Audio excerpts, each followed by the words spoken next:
Anywhere there are mountains, the water runs down to the lowest area.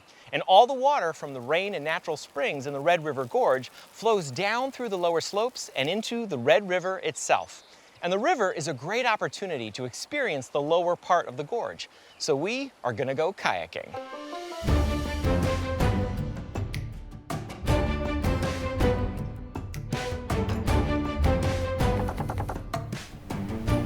The Red River originates in Wolfe County, runs through Powell and Menifee counties, and eventually empties into the Kentucky River, then the Ohio River, and finally the Great Mississippi River and into the Gulf of Mexico. The Red River has 3 branches, and all of them run east to west. The South Fork is the smallest. The Middle Fork runs through the Natural Bridge State Resort Park, and the mighty North Fork is larger than both of them combined and is what most people think of as the Red River. This majestic river is free-flowing and is home to many species of fish, like rainbow trout, bluegill, and catfish. Along this river and in the surrounding forest habitats that range in elevation from 700 feet to over 1,400 feet above sea level, there is a wide variety of ecological zones that creates one of the most diverse population of plants and trees in North America. There are over 750 flowering plant species that can be found here, including the beautiful white-haired goldenrod, which grows in the gorge and nowhere else on Earth. There are also more than 170 species of moss, some of which are considered endangered, sensitive, or rare. These diverse habitats and plants create home territories for more than 60 species of mammals, like black bear, red foxes, and white-tailed deer.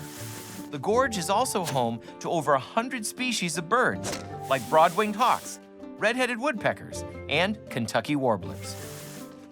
Though the gorge is a beautiful place and home to a diverse list of creatures, the rugged landscape can make it challenging for a lot of wildlife to live here and for you to spot them. So to see birds and animals in the gorge, remember to be quiet and to keep your eyes open.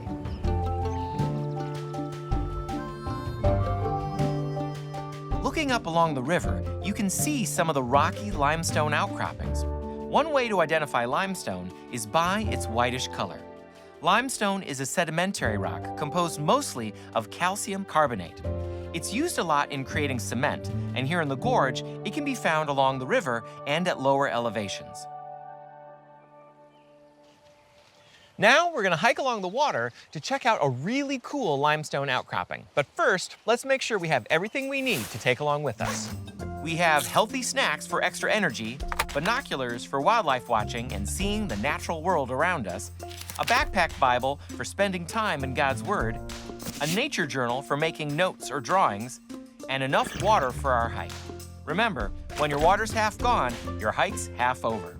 Let's also bring along our first aid kit, sunscreen, sunglasses, and a compass. I'm also going to be using my phone to take some pictures of the scenery here in the gorge. When it comes to taking pictures, there are lots of options: a smartphone, a digital camera, or even a disposable camera.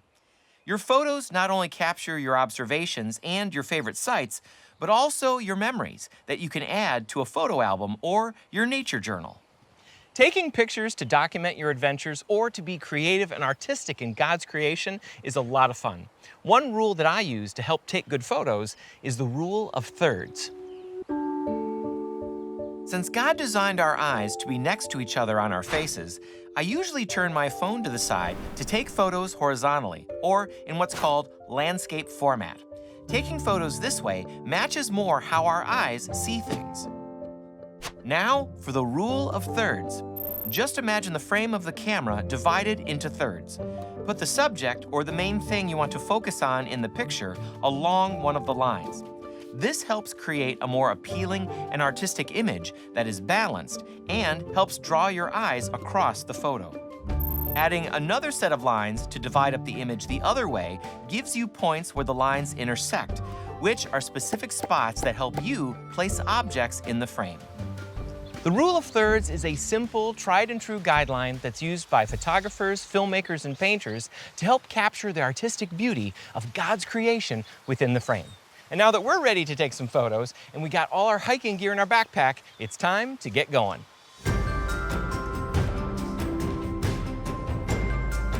When we were kayaking on the Red River, we saw some limestone outcroppings from the water, but this is what they look like up close. In this habitat, the limestone makes the ground very rocky.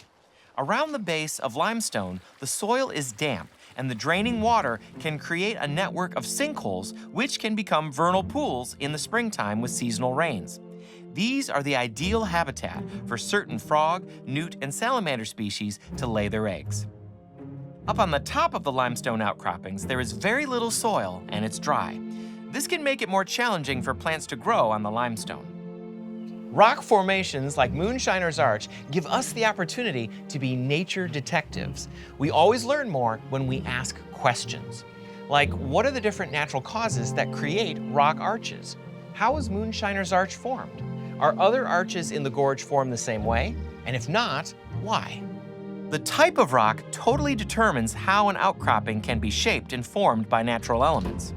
Since limestone is very hard and not as easily shaped by weather, geologists say that Moonshiner's Arch was formed when the roof of a cave passage collapsed and became more exposed to erosion from water.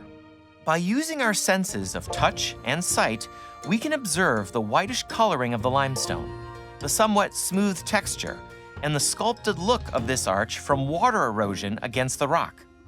You can also easily see how this could have been a cave at one point just by looking at its shape. Other arches in the gorge were formed differently, but to see those, we need to hike up through the upper slopes.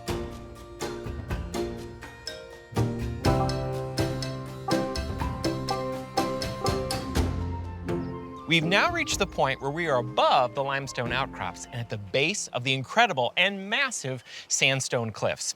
In this upper slopes area, the soil is much drier than the lower slopes, and it's more acidic, which means that fewer plant species are able to grow up here.